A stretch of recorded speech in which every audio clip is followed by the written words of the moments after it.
Availability Jones को जानने के बाद हम थोड़ा सा और डिस्कस करते हैं कि क्या हमारे पास पॉसिबल रिस्क्स हैं अगर हमारी एप्लीकेशन या वेब सर्वर हमने डिप्लॉय किया हुआ है एजोर प्लेटफॉर्म पे। सो बेसिकली आप ये जो पिक्चर देख रहे हैं मेरे सामने, मैं आई थिंक श्योर हूँ कि आपने सिमिलर पिक्चर्स देखी होंगी और यहाँ पे मैंने दो बहुत ही बेसिक इंफॉर्मेशन मेंशन की है कि हमें लगता है कि हमारा जो डिप्लॉयमेंट है वो क्लाउड पे है और क्लाउड की most of the responsibility Microsoft के पास है, करेक्ट। एंड हमें टेंशन लेने की ज़रूरत नहीं है, राइट। सो या एब्सोल्युटली, बिकॉज आपने जो अपना इंफ्रास्ट्रक्चर आपने डिप्लॉय किया है वो माइक्रोसॉफ्ट के एक क्लाउड प्लेटफॉर्म पे है, जो कि माइक्रोसॉफ्ट उसकी रिस्पॉन्सिबिलिटी लेता है उसको मेंटेन करने की। लेकिन फिर भी आपके पास रिस्क फैक्टर्स अवेलेबल रहते हैं, क्योंकि आप चाहते हैं कि जो आपकी एप्लीकेशन है वो 24/7 एंड बिजनेस क्रिटिकल एप्लीकेशंस हैं और आप नहीं चाहेंगे किसी भी रीज़न से वो डाउन हो। Hello guys, my name is Harsh Angra and in this video हम बात करेंगे हमारे और बेटर ऑप्शंस जो हमें डिज़ास्टर रिकवरी सिचुएशन में या डिज़ास्टर सिचुएशंस में हमारे रिकवरी के लिए काम कर सकते हैं। तो बेसिकली उनमें से सबसे पहला है हमारा पेयर्ड रीजन। तो पेयर्ड रीजन एक्चुअली मैं अगर आपको एक बेसिक आइडिया दूं तो ये है कि लाइक आपका जो पर्टिकुलर रीजन है, जो भी आप रीजन में अपना इंफ्रास्ट्रक्चर डिप्लॉय कर रहे हैं, माइक्रोसॉफ्ट उसकी एक डुप्लीकेट कॉपी उसके पेयर्ड रीजन में वो रखता है ऑटोमेटिकली। आपको कुछ करने की ज़रूरत नहीं है। उनका पर्पज़ ये है कि in a very very bad situation अगर कुछ होता है आपके पूरे के पूरे डेटा सेंटर को या पूरे के पूरे रीजन को इनफैक्ट, तो उनके पास एक पॉसिबल बैकअप रहना चाहिए। आपकी एप्लीकेशन या जो भी कंज्यूमर्स हैं उन्होंने जो भी इंफ्रास्ट्रक्चर उन्होंने डिप्लॉय किया है उस रीजन में उसको अप एंड रनिंग कंडीशन में लाने के लिए जल्दी से जल्दी। तो इसीलिए ये फैक्टर या ये ऑप्शन बहुत ज़रूरी है, बिकॉज माइक्रोसॉफ्ट के इंटेलिजेंट लोगों ने सोचा कि वैसे तो ऐसा नहीं होगा कि पूरा का पूरा रीजन किसी रीज़न से डाउन हो जाए, लेकिन फिर भी उन्होंने एक पॉसिबिलिटी सोची कि अगर रियली में बड़ा आउटेज होता है या कोई नेचुरल डिज़ास्टर आता है और पूरा का पूरा रीजन ही डाउन होता है तो उनको इसके बारे में सोचना पड़ेगा। तो उसके बाद हमारा सेकेंड ऑप्शन है अवेलेबिलिटी सेट। वैसे तो इसके बारे में थोड़ा सा डिटेल में जाएंगे, लेकिन मैं आपको एक थोड़ा सा थोरली एक आइडिया दे देता हूँ कि अवेलेबिलिटी सेट्स है क्या। बेसिकली ये आपको काम करेगा जब आपकी प्लान या अनप्लान मेंटेनेंस होती है, और ये टारगेट करता है हमारे रैक सर्वर्स पे जो डेटा सेंटर के इनसाइड है। क्योंकि अगर हम अवेलेबिलिटी जोन्स की बात करते हैं या फिर पेयर्ड रीजन्स की बात करते हैं तो वहाँ पे फोकस करते हैं हम पूरा का पूरा एक डेटा सेंटर या पूरा का पूरा एक रीजन, राइट। बट ये एक पर्टिकुलर डेटा सेंटर के अंदर जो रैक सर्वर्स चल रहे हैं उसके ऊपर फोकस करता है, क्योंकि डेफिनेटली ये पॉसिबिलिटी हो सकती है कि आपका रैक सर्वर किसी रीज़न से डाउन हो जाए, उसमें कोई हार्डवेयर प्रॉब्लम आ जाए या फिर कोई सॉफ्टवेयर पैच आपने जो अपडेट किया था वो थोड़ा सा रॉन्ग हो गया, वो उसकी वजह से पूरा का पूरा पूरा रैक सर्वर क्रैश हो गया। ये सब पॉसिबिलिटी हो सकती हैं। तो उन सबको एक रेक्टिफाई करने के लिए या आपके पास एक बैकअप प्लान रखने के लिए उन्होंने इस फीचर्स को इंट्रोड्यूस किया था। It actually a great one actually, if I can tell you. लेकिन उसके साथ साथ हम इसके बारे में थोड़ा सा डेफिनेटली जानेंगे, बट एक थोड़ा सा आपको और आइडिया देना है कि जो आने वाली जो हमारी 2 या 3 वीडियो हैं उसमें हमारा प्रैक्टिकल होगा। तो उनका प्रैक्टिकल जो डायरेक्ट रिलेशन है वो हमारे अवेलेबिलिटी सेट से है, हमारे पेयर्ड रीजन से है और हमारे अवेलेबिलिटी जोन से है। सो गाइस, आपका थियोरेटिकल कॉन्सेप्ट काफ़ी अच्छे से क्लियर होना चाहिए उन प्रैक्टिकल को समझने के लिए। So let's do one thing, let's start and try to understand कि पेयर्ड रीजन क्या है और अवेलेबिलिटी सेट्स कैसे या क्या कॉन्सेप्ट है और कैसे काम करता है हमारे लिए। सो सबसे पहले हम बात करेंगे पेयर्ड रीजन्स के बारे में। तो इसको जानने से पहले हम थोड़ा सा एक रिकैप ले लेते हैं हमारे अवेलेबिलिटी जोन का, ताकि आपको डिफरेंसेस समझ आ जाए, बिकॉज आप मे भी समझेंगे यार ये तो सिमिलर ही है, डिफरेंस क्या है। तो थोड़ा सा एक बार जान लेते हैं। सो बेसिकली मैंने अवेलेबिलिटी जोन में आपको बताया था कि वहाँ पर आपके पास एक रीजन है और उस रीजन के अंदर, या ये लगा लीजिए ये मेरा वेस्ट यूएस रीजन है मेरा ये।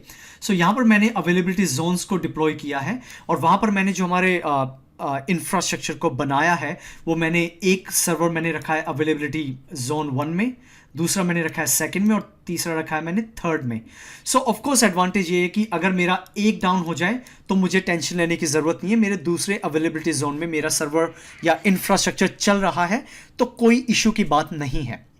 नाउ थिंक अबाउट, या ये तो था एक डेटा सेंटर का, बिकॉज ये अवेलेबिलिटी जोन का मतलब है एक तरह से डेटा सेंटर है उस पर्टिकुलर रीजन में। अब इमेजिन करें ये पूरा का पूरा रीजन ही डाउन हो जाता है, ये पूरा का पूरा वेस्ट जो यूएस है वही हमारा रीजन ही डाउन हो जाता है, तब क्या करेंगे? उसी सिचुएशन के लिए माइक्रोसॉफ्ट के जो भी गुड ऑल पीपल हैं उन्होंने सोचा कि यार अगर ऐसे सिचुएशन आ सकती है, वैसे तो ये बहुत कम पॉसिबिलिटी है, लेकिन अगर आ जाती है तब हम क्या करेंगे? क्योंकि इतने सारे कंज्यूमर्स का डेटा, उसमें इंफ्रास्ट्रक्चर है, उसमें एप्लीकेशंस हैं, उसमें स्टोरेज है, कंप्यूट सिस्टम है, आईओटी है, मतलब कितनी ही सर्विसेज चल रही हैं, तो उनका क्या होगा? तो माइक्रोसॉफ्ट ने एक डिज़ाइन किया, उसको बोलते हैं हमारा पेयर्ड रीजन। तो पेयर्ड रीजन में होता क्या है? बेसिकली हमारे जो दो रीजन्स हैं अलग अलग, उनको पेयर्ड बना दिया गया, जिसका मतलब ये है कि आप आपका डेटा एक जो हमारा रीजन है वो हमारे दूसरे पेयर्ड रीजन में रख सकते हैं। उसका एडवांटेज, अगर हमारा पेयर्ड रीजन से चला जाता है कुछ भी डेटा तो आप रिकवर कर सकते हैं। और माइक्रोसॉफ्ट यही करता है कि आपका डेटा कॉपी भी करता है या डुप्लीकेट वो डेटा को रखता है सेफ पर्पसेस के लिए, ताकि अगर कोई भी नेचुरल डिजास्टर होता है उस पर्टिकुलर रीजन में तो आपका डेटा आसानी से रिकवर किया जा सके with minimal down time. Because अगर रीजन डाउन होगा और उनको ठीक करना पड़ेगा तो डेफिनेटली उनको सारे का सारा ट्रैफिक उनको डाइवर्ट करना पड़ेगा सेकेंडरी लोकेशन पे। वहाँ पर लोड बैलेंसेस और उनके काफ़ी कुछ कॉन्सेप्ट्स अवेलेबल हैं, बट फिलहाल उसको समझने के लिए उनको डाइवर्ट करना पड़ेगा, फिर उनको जो रीजन आपका डाउन हुआ उसको ठीक करना पड़ेगा। तो लोड भी हो सकता है, बिकॉज मे भी हो सकता है कि ज़्यादा से ज़्यादा यूज़र वो सर्विसेज यूज़ कर रहे हों उस टाइम के अंदर, और एक पर्टिकुलर जो रीजन है वो सारा का सारा लोड ना ले पाए, तो उनकी भी एक रिस्पॉन्सिबिलिटी रहती है कि हमारा जो प्राइमरी रीजन डाउन हुआ है उसको अप एंड रनिंग कंडीशन में जल्दी से जल्दी लाया जाए। तो पेयर्ड रीजन उसमें काफ़ी ज़्यादा हेल्प करता है। बट एक एडिशनल बात यहाँ पे याद रखनी है, ये हम बात करें एक ही ज्योग्राफी की। फॉर एग्जाम्पल, अगर मैं बात कर रहा हूं कि मेरा ये रीजन है यूएस में, तो ये मत समझिएगा कि साउथ ईस्ट एशिया में या फिर ऑस्ट्रेलिया में या फिर मेरा जापान में ये आपको पेयर्ड रीजन मिलेगा, नहीं, with in the same geography. Because यहाँ पर फिर आपके कंप्लायंस आ जाते हैं, जो हमने अभी पिछली वीडियो में सीखा था कि कंप्लायंस के कंसर्न्स काफ़ी ज़्यादा रहते हैं लोगों की, है मेरा डेटा यूएस से बाहर नहीं जाना चाहिए या मेरा डेटा इंडिया से बाहर नहीं जाना चाहिए। तो ये सब कंडीशंस के लिए उनको जो पेयर्ड रीजन है वो विद इन उस ज्योग्राफी में ही रखने पड़ते हैं। सो चलिए अब इसको थोड़ा सा और जान लेते हैं। उनके बेनिफिट को जानने से पहले थोड़ा सा एक जो डायग्राम मैंने यहाँ पे बनाया है उसके बारे में थोड़ा सा आइडिया ले लेते हैं, ताकि आपको समझ भी आ जाए ऑलरेडी इसको अच्छे से। सो एडवांटेज से पहले इसको कॉन्सेप्ट को समझने के लिए मैंने यहाँ पे एक प्राइमरी रीजन डिप्लॉय किया है और सेकेंडरी रीजन मैंने डिप्लॉय किया है। तो यहाँ पर आप देख सकते हैं कि एक कंप्यूट एक वर्चुअल मशीन मैंने डिज़ाइन की है। तो बेसिकली मतलब ये है कि आप एक वर्चुअल मशीन डिज़ाइन कर सकते हैं यहाँ पर, उसका बैकअप या फिर एक डिज़ास्टर रिकवरी सॉल्यूशन आप यूज़ करके उसको आप एक सेकेंडरी लोकेशन में भी डिप्लॉय कर सकते हैं जब भी आप चाहते हैं। जब भी आपको डिज़ास्टर सिचुएशन आपको में आपके वीएम उस सिचुएशन में हो या आपका रीजन किसी तरह से नहीं काम कर रहा हो, तो आप ये कर सकते हैं। Same goes to storage, but storage में हमारे पास एक कॉन्सेप्ट है जिसको बोलते हैं GRS, मैं उसके बारे में बताऊंगा। तो ये एक्चुअली क्या बताता है, ये क्या पिक्चर यहाँ बता रही है कि अगर हमारा एक डेटाबेस हमारा या फिर कोई भी स्टोरेज हमारी यहाँ अवेलेबल है, वो एक तरह से डुप्लीकेट मेरी दूसरी पेयर्ड लोकेशन में अवेलेबल रहेगी, क्योंकि अगर हमारा कोई डेटा लॉस होता है तो हम इजीली उसे पेयर्ड लोकेशन से रिकवर कर सकते हैं। Same goes to SQL databases, यहाँ पर एसिंक्रोनस SQL डेटाबेसेस कॉन्फ़िगर कर सकते हैं, वो भी पेयर्ड रीजन के साथ, जो कि बहुत ही ग्रेट फंक्शनैलिटी है। आपका डेटाबेस 24/7 अवेलेबल रहेगा चाहे कोई भी सिचुएशन हो। उसके साथ साथ जो हमारे मैनेजमेंट सर्विसेज है, जहाँ पर हमारा रिसोर्स मैनेजर आता है जिसको हम आर्म भी बोलते हैं, एजोर रिसोर्स मैनेजर, ये लॉजिकली हमारी हेल्प भी करता है। वो कैसे कि अगर एक मान लीजिए कि मेरे प्राइमरी रीजन में कोई प्लान मेंटेनेंस चल रहा है, तो हमारा ये ऑटोमेटिकली डाइवर्ट कर देगा हमारा सारा का सारा एक्सेस सेकेंडरी रीजन में। क्योंकि ऐसा हो सकता है कि आपका प्राइमरी रीजन में कोई आपने अपडेट किया हो या माइक्रोसॉफ्ट ने अपडेट किया और वो रीजन से किसी रीजन से वो चलना ही बंद हो गया है। सो ऐसी पॉसिबिलिटी हो सकती हैं, और पूरा का रीजन लाइक कनेक्शन लॉस हो सकता है या पावर कट हो सकता है, कुछ भी हो सकता है। तो लॉजिकली ARM उसको ऑटोमेटिकली डिटेक्ट कर सकता है और वहाँ पर हमारा सेकेंड रीजन में जो हमारा डेटा है, जो भी हमारा एप्लीकेशन या जो भी सर्वर या इंफ्रास्ट्रक्चर चल रहा है, उसको एक्सेस करने की हमें पॉसिबिलिटी देता है। तो same goes to this whole situation and जैसा कि मैंने नीचे भी लिखा है, चाहे अपडेट हो चाहे रिकवरी डिजास्टर रिकवरी सिचुएशन हो, इन बोथ कंडीशन आपके ये पेयर काम करेंगे. So to understand little bit more, उसके बाद हम प्रैक्टिकल या एटलीस्ट थोड़ा सा और जानेंगे पेयर रीजन कौन कौन से हैं. तो उससे पहले हम थोड़ा सा इनके बेनिफिट्स या एडवांटेजेस के बारे में बात कर लेते हैं. वैसे तो मैं थोड़ा सा आइडिया दे चुका हूं, but just to respect the slides, right. Okay, so सबसे पहला हम बात करते हैं बिजनेस कंटिन्यूटी की, जिसमें डिजास्टर रिकवरी आते हैं. जैसे मैंने बताया कि अगर आपका पेयर रीजन आप कॉन्फ़िगर करेंगे तो वहां पर हमारे डिजास्टर रिकवरी सॉल्यूशंस में, जिसमें हमारा आता है एजो साइट रिकवरी या एजो बैकअप, जिसमें क्रॉस रीजन बैकअप्स अवेलेबल हैं. It's a new functionality.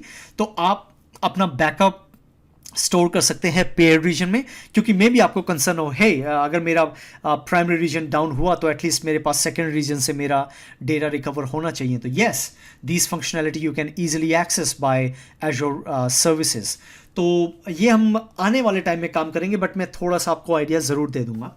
उसके साथ हमारा आता है आइसोलेशन. तो मैंने जैसे मे भी बताया नहीं बताया, लेकिन मैं जस्ट अब बता देता हूँ कि माइक्रोसॉफ्ट की एक कंडीशन है कि जो ये दो पेयर्ड रीजन होंगे, इनके अंदर जो डिस्टेंस होगा सिग्निफिकेंट, वो 300 माइल्स एटलीस्ट होना चाहिए. Because they can think of कि अगर एक रीजन डाउन होता है तो उसका इम्पैक्ट एक 300 माइल्स पे आएगा. तो don't worry, we still have other region जहाँ से हमारा डेटा ईजिली रिकवर हो सकता है. तो ये इस तरीके से डिप्लॉय किया जाता है और इस तरीके से चूज किए जाते हैं आपके पेयर रीजन. दूसरा नेक्स्ट हमारे पास है रेप्लिकेशन, जियो रिडंडेंट स्टोरेज रेप्लिकेशन. अगर आप मेरी स्टोरेज वाली वीडियो फॉलो कर रहे हैं तो मैंने वहाँ जनरल आइडिया दिया है कि जब भी आप स्टोरेज अकाउंट टाइप चूज करेंगे तो वहाँ पर जियो रिडंडेंट स्टोरेज का मतलब क्या है.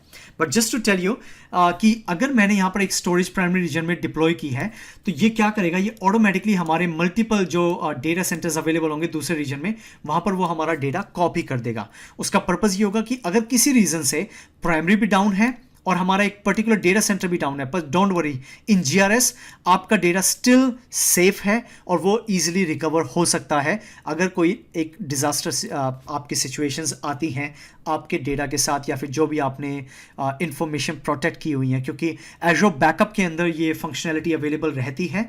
तो it's really a great way to protect with GRS. But yes, cost is involve, तो उसके बारे में सोचना बहुत ज़रूरी है.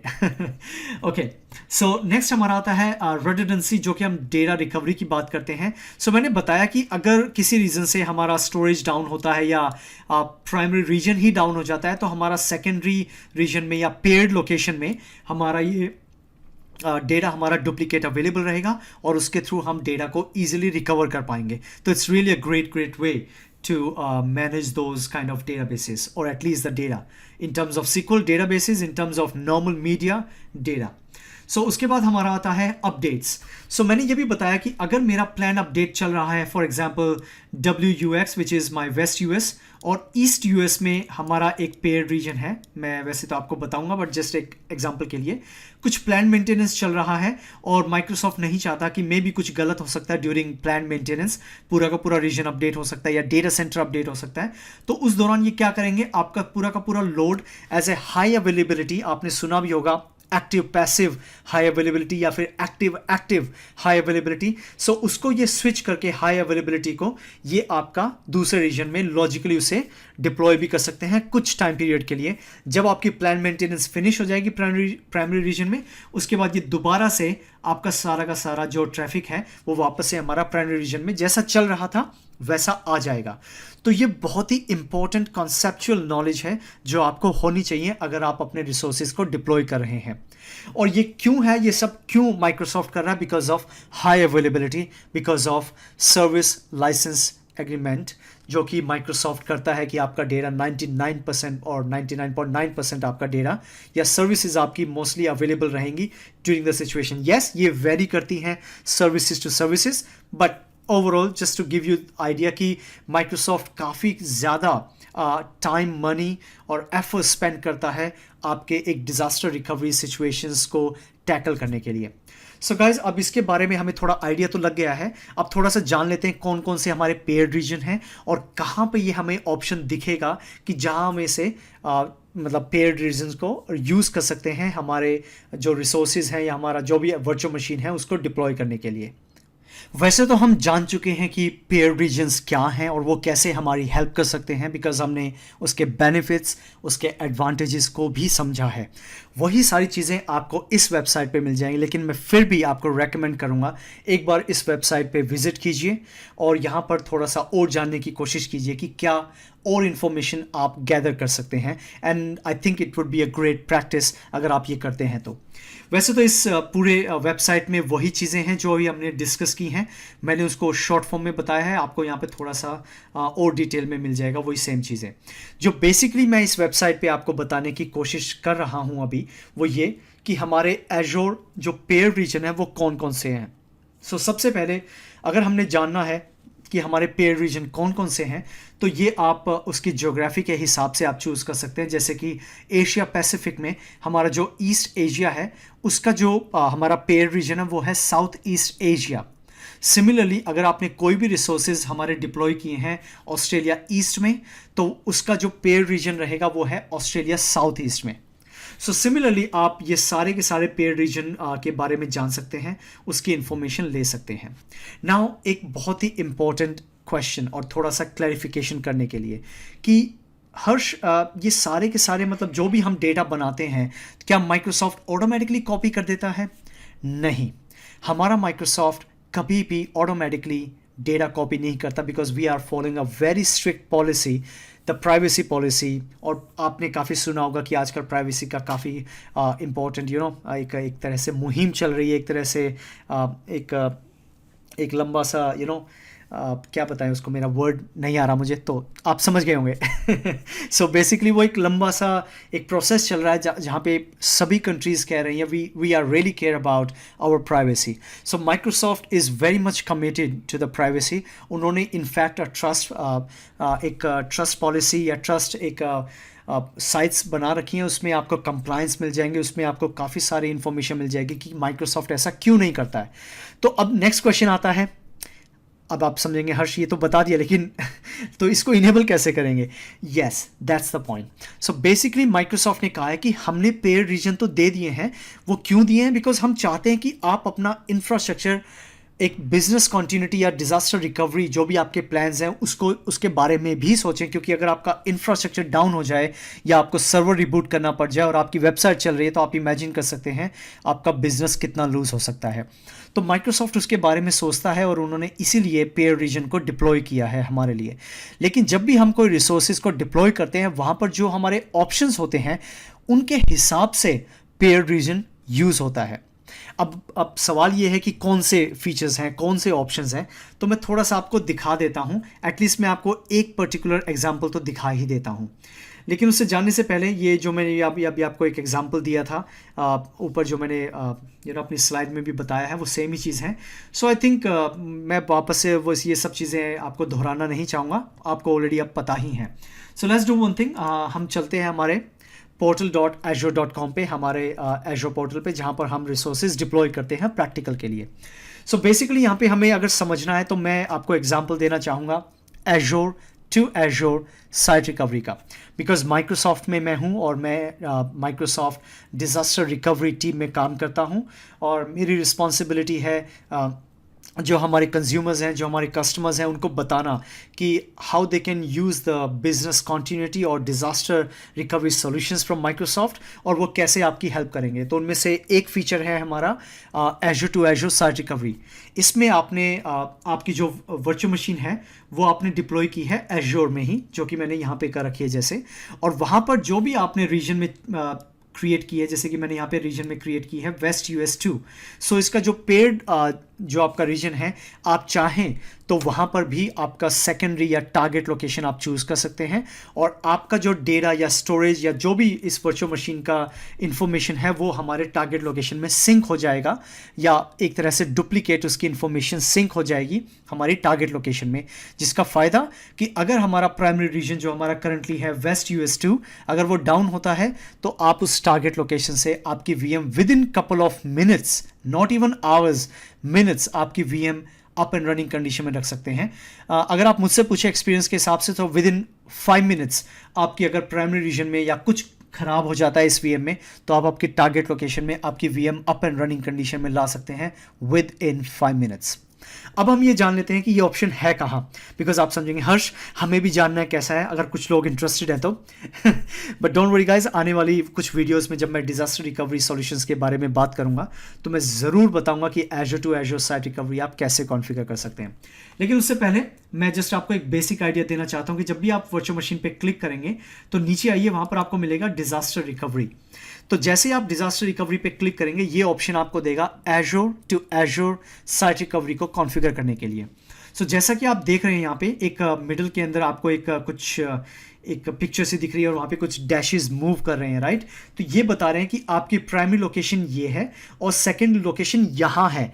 तो इन केस आपका प्राइमरी लोकेशन डाउन होती है तो सेकेंडरी लोकेशन में आपकी VM up and running condition में होगी। अब आपको ये याद रखना है जो हमारे टारगेट रीजन है इनका जो डिफरेंसेस है वो है 300 माइल्स या उससे ज़्यादा। सो अगर थोड़ा सा और डिटेल में जानें तो मैं यहाँ पे फॉर एग्जांपल चूज करता हूँ वेस्ट सेंट्रल यूएस। सो आप देख पा रहे हैं कि इसका जो डैशेस जो मूव कर रहे हैं उसका डिस्टेंस थोड़ा कम हो गया, लेकिन फिर भी ये 300 माइल्स दूरी पे ही है, बिकॉज ये एक पर्टिकुलर ज्योग्राफी में है जो कि यूएस ज्योग्राफी है हेयर।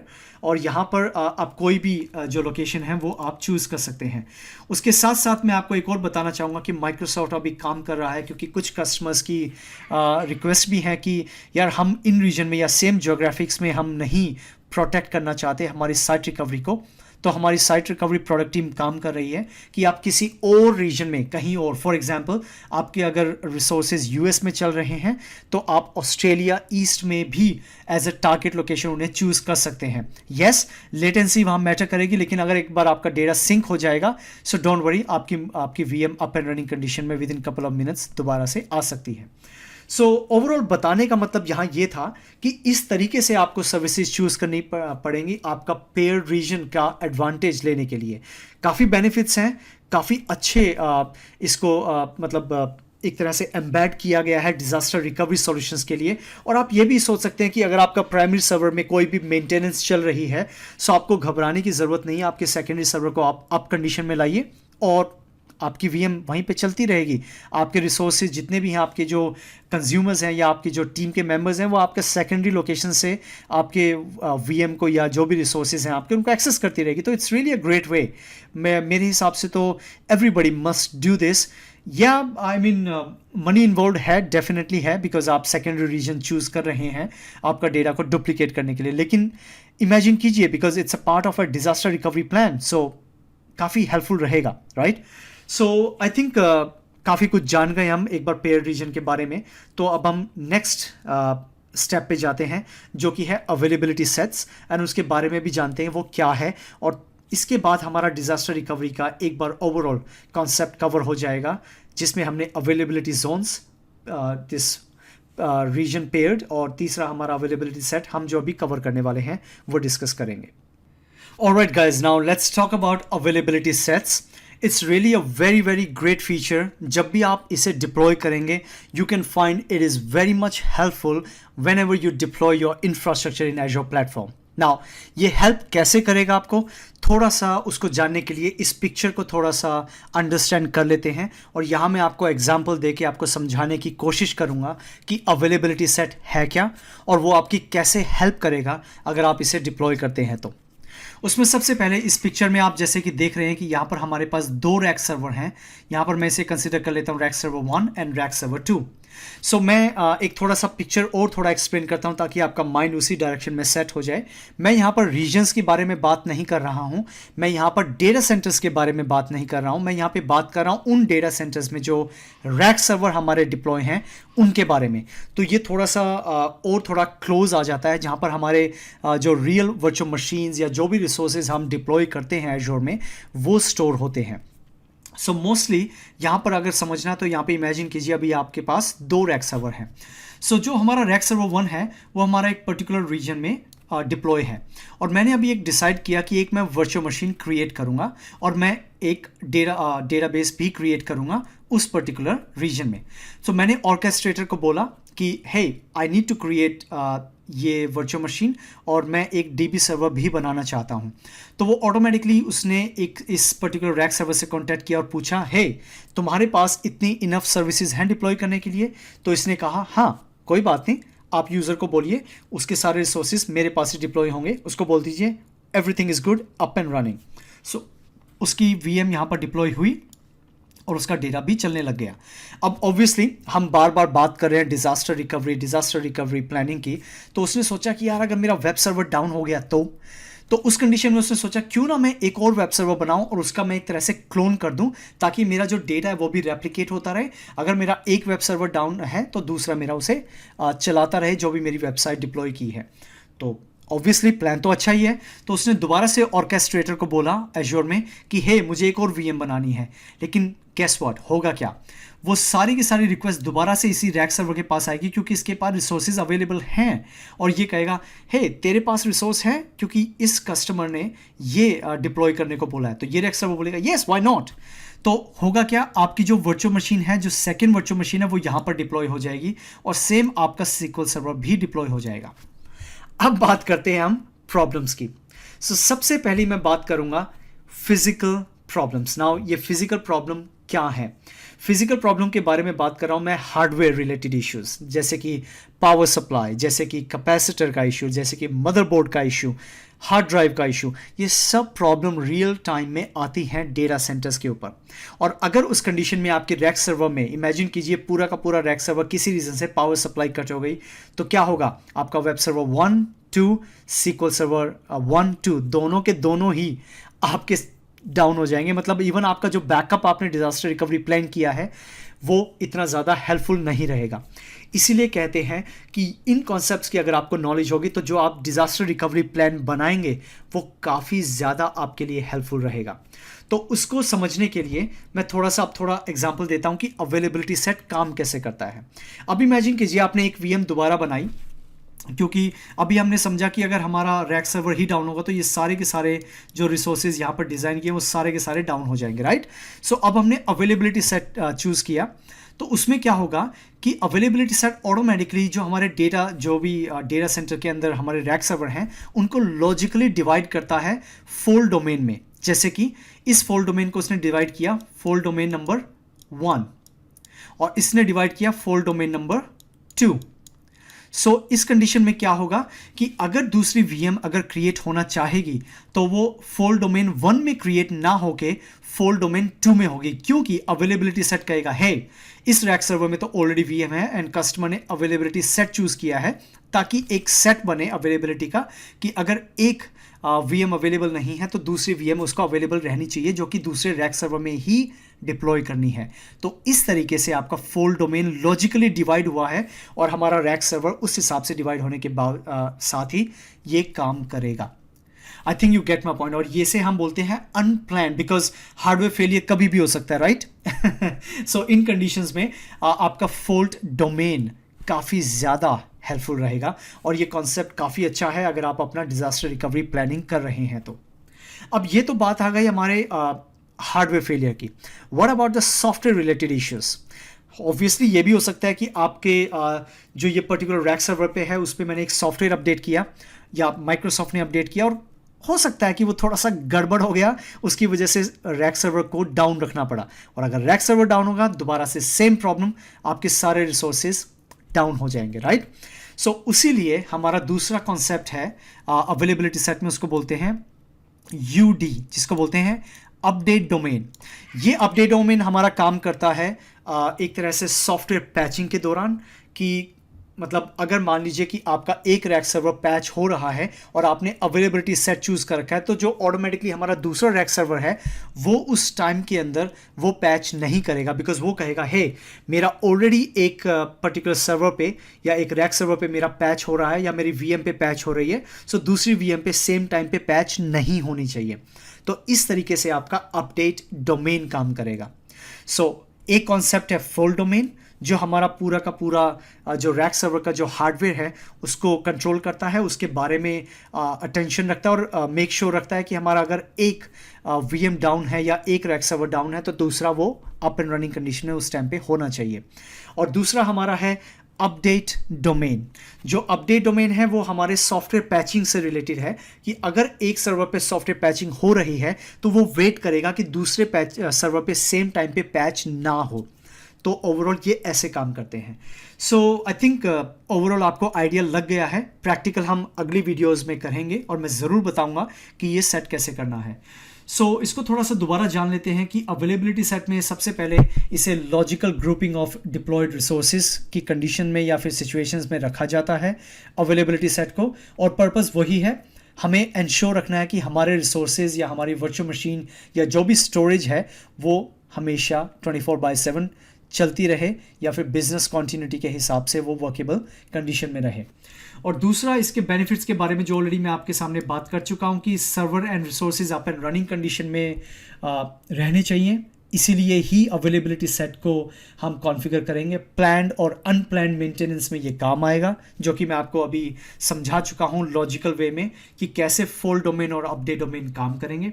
और लास्ट चीज़ की, help to build the reliable VM solution. Obviously अगर आपके एंड क्लाइंट हैं तो आप उन्हें बता सकते हैं कि I have set up a great way of disaster recovery management या डिज़ास्टर रिकवरी प्लान्स, और वहाँ पर अगर हमारा एक सर्वर किसी भी रीज़न से डाउन होता है, सो डोंट वरी, हमारा दूसरा server up and running condition में रहेगा ही रहेगा। ये एक्चुअली काफ़ी इंपॉर्टेंट हो जाता है जब हम रियल टाइम सिनेरियो में काम करते हैं, और इसीलिए मैं आपको बता रहा था कॉन्सेप्ट समझना बहुत ज़रूरी है। अब थोड़ा सा और एक लास्ट जान लेते हैं कि यहाँ पर हमारे पास वेबसाइट है जहाँ पर हमारा अवेलेबिलिटी ओवरव्यू के बारे में दिया गया है। ये वो वेबसाइट है, आप यहाँ के इसके बारे में इंफॉर्मेशन ले सकते हैं। ऑल्दो इंफॉर्मेशन बहुत ज़्यादा नहीं है, सिर्फ इतनी ही है, सॉरी काफ़ी सारे इकट्ठे चूज हो गए, सेलेक्ट हो गए, बट या इतनी ही इन्फॉर्मेशन है। बाकी अगर आप नीचे जाएंगे तो वहाँ पर आपको सिर्फ प्रैक्टिकली मिलेगा कि कैसे उसे डिप्लॉय करना है, जो कि मैं आने वाली वीडियो में बताने वाला भी हूँ। फिलहाल आई थिंक आपको बहुत अच्छे से समझ आ गया होगा कि पेयर्ड रीजन और अवेलेबिलिटी सेट्स क्या हैं, कैसे काम करते हैं, उनका कॉन्सेप्ट क्या है। एटलीस्ट जब हम उसे डिप्लॉय करेंगे तो हमें बहुत ही क्लियर पिक्चर रहनी चाहिए कि हम उसे क्यों कर रहे हैं। और अगर आप ऑर्गेनाइजेशन में काम कर रहे हैं, so definitely you can talk about this to your superiors and your peers कि यार ये भी एक ग्रेट ऑप्शन हो सकता है कि अगर आपने ये अभी तक डिप्लॉय नहीं किया है तो। So guys that to be all for now. I think आपको ये वीडियो काफ़ी इन्फॉर्मेटिव एंड हेल्पफुल लगी होगी, और जैसे कि मैंने बताया आने वाली वीडियोस में, अभी हमारे 2 या 3 वीडियोस में हम प्रैक्टिकली करेंगे, और हमें उससे पहले ये सारी कॉन्सेप्ट्स के बारे में नॉलेज होना बहुत ज़रूरी है। अभी हम रैप अप करते हैं इस वीडियो का। गाइज, इंडिया में काफ़ी ज़्यादा लोग अफेक्ट हो रहे हैं, और आई थिंक एशियन कंट्रीज़ में मैंने देखा है कि काफ़ी ज़्यादा लोग अफेक्ट हो रहे हैं। प्लीज़ आप अपना ख्याल रखिए, अपनी सेहत का ख्याल रखिए, अपनी फैमिली का ख्याल रखिए, और वी कैन लर्न टुगेदर। और basically the purpose of making this video कि आप लोगों को मनी स्पेंड ना करनी पड़े, और अगर आपके पास कुछ सेविंग्स हो पाएँ और उनको आप कहीं और यूटिलाइज़ कर पाएँ, यही मेरा टारगेट है। और उसके साथ साथ आपको ज़्यादा से ज़्यादा नॉलेज हो, घर बैठे आपको ज़्यादा एफर्ट्स ना लगाना पड़े, जो भी आपका ट्रैवलिंग टाइम या जो भी आने जाने का टाइम है वो सेव करके, प्रैक्टिकल करके, या उसका कॉन्सेप्ट ज़्यादा से ज़्यादा अच्छे से जान के हम उसको बेटर टाइम को यूटिलाइज़ करें, ये दूसरा मेरा टारगेट है। Anyway, let's finish this video for now, and guys, I'll see you in the next video. Till then, अपना ख्याल रखिए, and we can see you in the practical video. Till then, take care, bye bye, peace.